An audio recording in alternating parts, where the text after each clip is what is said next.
벌써 5월이 지나가고 있습니다.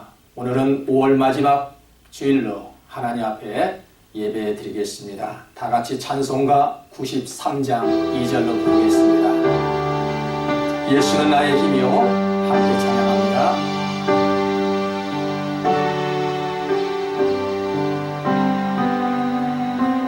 예수는 나의 힘이요, 내 친구 되시니 그 은혜를 간구하면 풍성히 받으리. 햇빛과 비를 주시니 주수할 곡식만보다 귀한 열매 주시는 주 예수. 고마우신 아버지 하나님, 오늘 또 주일 예배에 하나님 앞에 나왔습니다. 아버지 하나님의 놀라우신 은혜와 사랑으로 덧입혀 주시옵소서. 오늘 이 시간에도 믿음으로 하나님 자녀 삼아주심을 감사합니다. 환난의 시기에도 하나님의 뜻을 받아들이고 가르쳐 주신 말씀에 순종하기를 애쓰는 믿음의 자녀들 위해 주님의 인도하심이 있게 하여 주시옵소서. 오늘 이 시간 말씀을 통해 큰 은혜를 깨달을 수 있는 시간 되게 하여 주시옵소서. 감사를 드리며 사랑이 많으신 예수님의 이름으로 기도하였습니다. 아멘. 하나님께서 주신 말씀 보겠습니다. 이사야 6장 1절에서 5절 말씀입니다. 이사야서 6장 1절에서 5절 말씀을 다 같은 목소리로 읽겠습니다. 우시야 왕이 죽던 해에 내가 본즉 주께서 높이 들린 보좌에 앉으셨는데 그의 옷자락은 성전에 가득하였고 스납들이 모시고 섰는데 각기 6날개가 있어 그 둘로는 자기 얼굴을 가리었고 그 둘로는 자기의 발을 가리었고 그 둘로는 날며 서로 불러 이르되 거룩하다 거룩하다 거룩하다 만군의 여호와여, 그의 영광이 온 땅에 충만하도다 하더라. 이같이 화답하는 자의 소리로 말미암아 문지방의 터가 요동하며 성전의 연기가 충만한지라. 그때 내가 말하되 화로다 나여 망하게 되었도다. 나는 입술이 부정한 사람이요 나는 입술이 부정한 백성 중에 거주하면서 만군의 여호와이신 왕을 배웠음이로다 하였더라. 아멘. 오늘 하나님께서 주신 말씀으로 주는 나의 친구라는 제목으로 은혜를 나누겠습니다. 요즘 교회에서 불러지는 찬양을 들어보면 원곡을 번역하여 부르는 경우가 많습니다. 예수는 나의 힘이요 내 친구 되시니. 예수님, 그분이 우리의 친구랍니다. 어떻게 주님이 나의 친구가 될 수 있을까요? 영어 찬양에 보면 주님을 My friend and my Lord 라고 부릅니다. 우리는 이것을 번역하여 주는 나의 친구라고 하나님을 향해 찬양합니다. 여러분, 한국 사람에게 친구라는 개념은 무엇일까요? 여러분이 생각하는 친구라는 개념이 어떤 사람을 향해서 친구라고 부릅니까? 아마 우리가 생각하는 친구는 허물이 없는 사람이요 막대해도 편안한 사람을 친구라고 이야기합니다. 야, 너 밥 먹었어? 우리가 마음대로 부를 수 있는 사람, 시간에 구애받지 않고 아무 때나 전화해서 서로 대화를 나눌 수 있는 그런 사람을 우리는 친구라고 이야기합니다. 그러나 우리가 살고 있는 이 미국에서 친구라는 개념은 조금 다르지요. 이 미국에서의 친구는 나이를 초월하여 친구가 될 수 있습니다. 대통령에게도 심지어는 주님을 향해서 my friend, 나의 친구라고 이야기합니다. 여기서 말하는 프렌드는 우리가 생각하는 그런 친구의 의미가 아닙니다. 여기 말하는 친구라는 것은 경외함, 친밀함이 담겨있는 단어입니다. 하나님을 바라볼 때 경외함은 물론 두려움이 있어야 합니다. 여러분, 값싼 은혜란 무엇일까요? 값싼 은혜란 말씀을 들어도 변화가 없고요, 은혜 아래 살면서 재 가운데 살고 있는 것이 값싼 은혜입니다. 그러한 은혜 속에 살게 되면 우리가 아무리 애를 써서 일을 해도 그런 행위는 주님 앞에 설 때 모든 것이 헛수고라는 것입니다. 요즘 시간이 많아서 TV를 보는 시간들이 많아지지 않았습니까? 어느 프로를 보니까 가수들보다 노래를 더 잘하는 그런 프로를 한번 보았습니다. 어느 가수가 일반인이 노래를 부르고 난 후에 심사평을 하는데 내가 심사하기가 부끄러울 정도로 너무 잘한다 라는 가수의 심사평을 듣고 참 그 가수의 모습이 참으로 예쁘다 라는 생각을 들어보았습니다. 여러분, 자기보다 더 잘할 때 자기의 전문가이지만 전문가보다도 더 잘한 모습을 볼 때 부끄러울 줄 아는 그런 가수의 모습. 미국 TV 방송을 보면 성경 퀴즈를 맞추는데 보통 성경 1장을 통째로 외우는 것은 기본입니다. 사회자가 오늘 본문의 말씀을 읽고 이것은 몇 장, 몇 절에서 나오는 말씀입니까? 라고 질문할 때 B하고 소리를 내며 이것은 이사야 6장 1절에서 5절 말씀입니다 라고 정확히 말씀을 맞추는 그런 청년들의 모습을 보고 참으로 목사로서 부끄러움을 금치 못하였습니다. 여러분, 직분자로서 부끄러울 때가 있지 않았습니까? 교회에 등록한 지 얼마 되지 않은 새 가족이 열심히 봉사하는 것을 보고 부끄러울 줄 알아야 합니다. 마음을 다하여 섬기는 자에게 오히려 시기하지는 않았습니까? 성도들 모아놓고 교회를 비방하고 목사를 흉보지는 않았습니까? 학생들 앞에서, 자녀들 앞에서 본이 되지 못하는 행동을 할 때 자신을 돌아보며 부끄러울 줄 알아야 합니다. 세상이 어지러울수록 사람들은 자신이 행한 죄를 모르고 살아갑니다. 가장 무서운 사회적 문제가 자신밖에 모르는 사이코패스입니다. 이와 같은 사람들은 감정이 없고 반성할 줄 몰라 아무런 죄책감을 가지지 않습니다. 이들은 거짓말을 잘하지요. 책임감이 없지요. 가면을 쓰고 유혹하는 등 다른 사람의 말에 절대 공감할 줄 모르고 아주 가벼운 말에도 쉽게 상처받고 짜증을 내기도 합니다. 여러분, 천하의 흉악한 강도나 살인범이라 할지라도 뉘우치고 반성할 줄 압니다. 십자가에 예수님과 함께 매라던 강도 한 사람이 그랬지요. 그는 자신을 돌아보며 죄를 뉘우치고 구원을 받았습니다. 주님과 진정한 친구가 될 수 있는 자격은 누구일까요? 어떤 사람이 주님과 친구가 될 수 있다는 말입니까? 자신을 돌아보고 반성할 줄 아는 사람입니다. 이사야는 하나님에 계신 장면을 보고 자신의 더러움을 발견하였습니다. 이사야가 어떤 장면을 보았을까요? 우시야 왕이 죽자 주의 옷자락이 성전을 가득 채우고 있었습니다. 주변에는 스랍이라고 하는 천사들이 있었는데 그들에게는 날개 6개가 달려 있었습니다.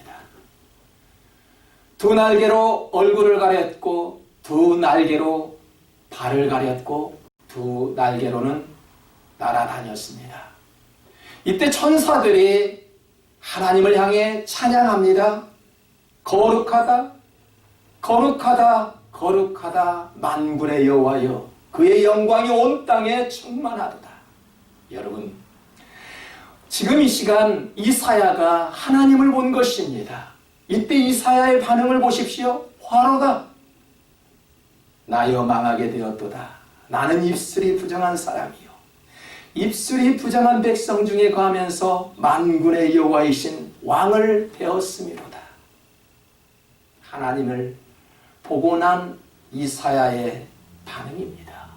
아이고, 이제 나는 망했구나. 나의 입술이 더러웠고 입술이 더러운 사람들끼리 모여 나는 이야기하였고 그렇게 살면서 내가 주님을 만나다니 어찌하면 좋을까? 이사야의 반응입니다. 이것은 하나님을 만난 자의 반응이지요. 믿음 있는 자의 반응입니다. 만약 우리가 이사야처럼 하나님을 만났다라면 어떤 반응이 나올 수 있을까요? 오늘날 하나님은 말씀으로 우리는 만날 수 있습니다. 하나님이 말씀으로 오셨기 때문입니다. 그렇다면 말씀을 읽거나 들을 때 하나님을 만날 수 있지요. 우리가 하나님을 만날 때 첫 번째 반응이 어떤 반응일까요? 나는 죄인임을 아는 것입니다. 우리가 하나님을 만날 때 우리의 죄를 고백하고 자신의 추함과 더러움을 발견하고 말을 조심하며 겸손하게 살아가기도 합니다. 인간의 추함과 더러움이 무엇일까요? 돈을 사랑하지요? 세상을 사랑한다는 것입니다. 돈과 세상을 좋아하지 않는 사람이 있을까요? 모든 싸움과 살인은 돈 때문에 일어납니다. 그래서 사람들은 이렇게 말합니다. 돈 관계는 잘해야 한다라고 말씀합니다. 하나님을 믿는 자들도 돈이 필요하고요. 세상을 통해서 우리도 즐거움을 누릴 수 있는 특권이 있습니다. 하지만 우리 신앙인들은 돈을 바라보는 관점이 달라야 하고 세상을 살아가는 관점이 방법이 달라야 합니다. 우시아는 52년 동안 예루살렘을 통치하면서 여호와께서 보시기에 옳은 일을 행하였으나 그도 산당을 헐지 않아 많은 백성들이 거기에 제사를 지내게 하였습니다. 그 당시 이스라엘은 경제적으로 부강한 시대였지요. 경제적 능력이 많은 백성들은 하나님의 율법과 말씀을 버렸습니다. 오직 그들은 먹고 마시는데 그리고 세상의 재미에 빠져 살았습니다. 하나님은 이런 이스라엘에게 화가 있을 것이라고 경고하였습니다.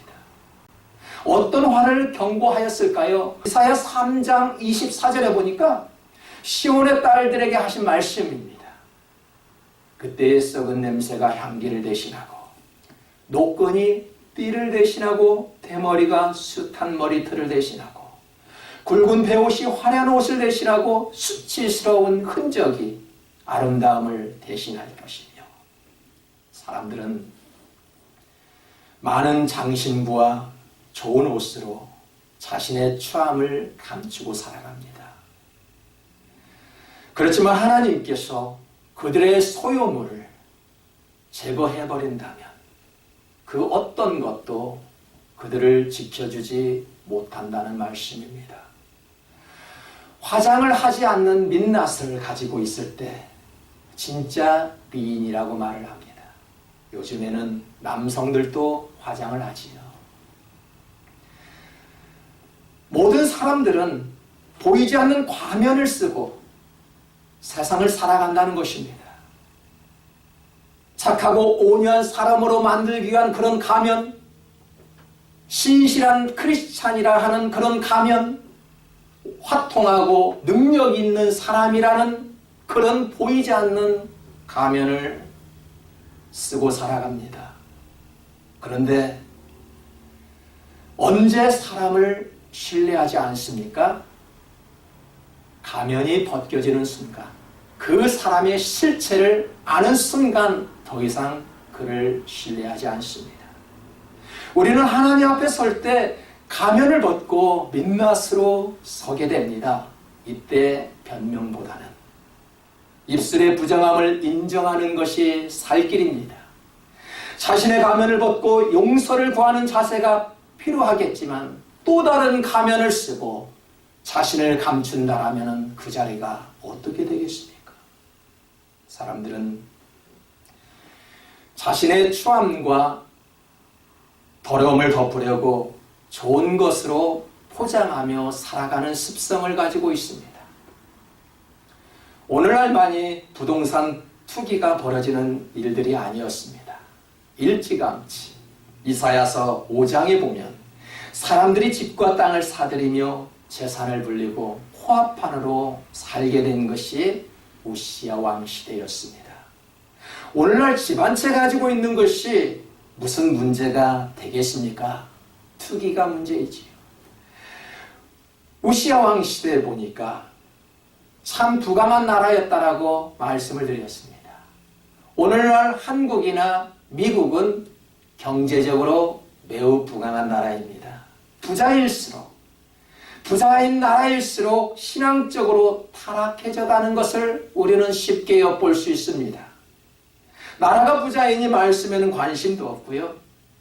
세상의 친구들과 벗삼아 살아간 그 결과 결국 망한다는 것을 오늘 이사야를 통해서 말씀해 주고 있습니다.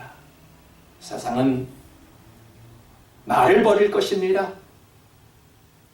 세상은 분명 우리를 버릴 것입니다. 무능하면 버리고 서로가 맞지 않으면 버리게 됩니다. 우리가 아는 속담에서도 가족도 보지 않으면 마음이 멀어져 이웃보다도 못한 것이 가족이라고 말하지 않습니까? 정말로 나를 낳아주는 그런 부모 자식 간에도 자식을 미워하여 부모가 버리는 세상입니다. 성경을 보니까 친구들도 배신하고 가장 가까운 사람이 가장 큰 고통을 주기도 합니다. 돈 때문에 양심도 팔아버리고 가족도 팔고 생명도 팔아버리는 일들이 지금 우리가 살고 있는 오늘날의 시대에 벌어지고 있습니다. 이런 상황 속에서 우리의 진정한 친구는 주님 한 분뿐이라는 사실을 더욱 실감케 하는 시대를 살아가고 있습니다. 하나님의 은혜를 받으면 받을수록 우리는 더욱더 겸손해질 수 있어야 합니다. 저는 설교 중에 사람은 뒷모습이 아름다워야 한다라고 매우 많이 강조를 하였습니다. 차라리 포도원에 들어가서 일하라고 할 때 처음에는 아닙니다 라고 말했지만 마지막에서는 뉘우치고 포도원에 들어갔던 아들처럼 말입니다. 사울 왕도 그랬지만 우시야 왕을 보십시오. 이들은 처음에는 좋았습니다. 우시야가 여러분 처음에 잘된 이유가 어디에 있는 줄 아십니까? 왜 우시야는 처음에 잘 되었습니까? 그리고 우시야가 통치하는 그 시간에 이스라엘이 부강한 나라가 되었습니까? 성경을 보니 성실한 아버지를 본받아 모든 행위가 여호와 보시기에 정직하였대요. 오늘 성경에서 분명히 말씀합니다. 선지자 스가랴의 말을 듣고 하나님을 찾았대요. 그가 여호와를 찾는 동안에는 하나님이 형통케 하셨다는 것입니다. 그가 잘된 이유는 아버지에게 배운 정직한 마음이었고, 그가 잘된 또 하나의 이유는 선지자 스가랴의 말을 듣고 하나님 말씀을 찾을 때였습니다. 여러분, 참된 목사가 어떤 목사를 두고 여러분은 참된 목사라고 말씀합니까? 교회를 떠날 때 성도를 붙잡는 목사가 참된 목사입니까? 교회를 떠나 염려되는 것이 아니라 영원히 하나님을 떠나 살까봐 염려하는 목사가 참된 목사입니다. 목회를 하다 보면은 교회를 떠나겠다라는 성도들을 종종 봅니다. 여러분, 선한 믿음 교회는 떠나도 하나님만큼은 떠나지 말아야 합니다. 왜 그럴까요? 우시아를 보니까 그가 형통한 이유는 하나님을 찾았기 때문이래요. 실패한 이유도 그가 교만해져 하나님을 떠났기 때문에 실패했다라고 말씀합니다. 하나님은 모두가 행복하고 성공하기를 바랍니다. 그러나 하나님께서는 아무나 행복하고 성공의 길로 인도하지 않습니다. 주의 종과의 바른 관계, 그의 입으로 나온 말씀에 따라 살고자 노력할 때 나의 진정한 친구는 주님이라는 사실을 깨닫고 하나님 앞에 순종하며 나아가고자 하는 그 마음이, 주님, 앞으로 나는 어떻게 살아갈까요? 라는 외침이 있을 때 바로 그가 행복한 사람이요, 그가 바로 주님과 진정한 친구가 될 수 있는 자격이 주어진다는 사실입니다. 사랑하는 성도 여러분, 우리가 다 잊어버려도 하나님 말씀은 잊지 말고 살아야 합니다. 우리가 있는 자리에서 떠나가도 어디에서든지 하나님 말씀만큼은 떠나 살지 말아야 합니다. 늘 주님과 동행하는 삶을 살아가 여러분의 마음과 여러분의 가정과 하고자 하는 모든 기업들이 주님 때문에 형통할 수 있기를 주님의 이름으로 축복합니다. 기도하겠습니다. 고마우신 아버지 하나님, 세상에 의지할 것 참으로 많지만 끝까지 신뢰할 수 있는 대상은 오직 주님 한 분뿐이라는 것을 다시 한번 인식하게 하신 그 은혜에 감사를 드립니다. 우리에게 어떤 어려운 상황이 올지라도 주님만 바라보는 믿음이 나에게 영원히 변하지 않게 하여 주시옵소서. 주신 은혜 감사하며 살아계신 예수님의 이름으로 기도합니다. 아멘. 434장 함께 부르겠습니다. 434장입니다. 귀하신 친구, 귀하신 친구 내게 계시니 나 주 안에 늘 기쁘다. 그 피가 내 죄 씻으셨으니 나 주 안에 늘 기쁘다. 나 주 안에 늘 기쁘다. 나 주 안에 늘 기쁘다. 주 나와 늘 동행하시니 나 주 안에 늘 기쁘다. 하나님 감사합니다. 오늘 이 시간에도 주님 앞에 나와 경배하는 하나님의 사람들이 모든 행위가 여호와 앞에 정직하고 선지자의 말을 듣고 하나님을 찾는 동안 형통하였던 우시아 왕의 처음의 모습을 본받게 하여 주시옵소서. 우리 주 예수 그리스도의 은혜와 아버지 하나님의 사랑하심과 성령님의 교통 감화하심이 오늘 이 시간에도 나의 친구가 되어주신 주님을 더욱 의지하기를 소망하는 믿음의 백성들 머리 위에 영원히 함께 하실 것을 축원하옵나이다. 아멘.